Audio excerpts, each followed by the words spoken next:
In today's video, I'm going to teach you how to create all Airtable formulas.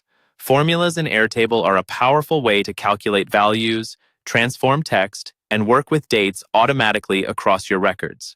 Instead of typing a formula into each individual cell, like you might in a traditional spreadsheet, Airtable formulas live in a dedicated field and apply to every record in that column at once. To get started, open your base in Airtable and make sure you're on the table where you want to create your formulas. You'll see your usual grid of fields and records. Think ahead about what you want your formula to do, whether that's combining text from two fields, doing math on number fields, or working with dates. It helps to have those source fields already created. Now move your mouse to the top of the grid where all the field names are listed. Look for an empty space to add a new field, or choose an existing field you want to turn into a formula. Click on the highlighted area in the header row. This opens the field configuration menu where you can set the field's name and type. In the menu that appears, click on the field type dropdown.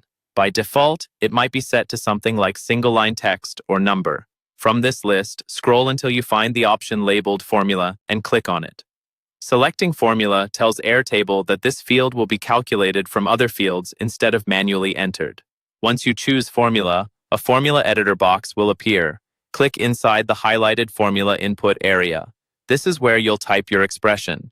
You can reference other fields by name and use Airtable's functions for math, text, and dates. For example, you might type something simple like quantity, price, to calculate a total. When you're happy with the formula you've entered, look for the button to create or confirm the field.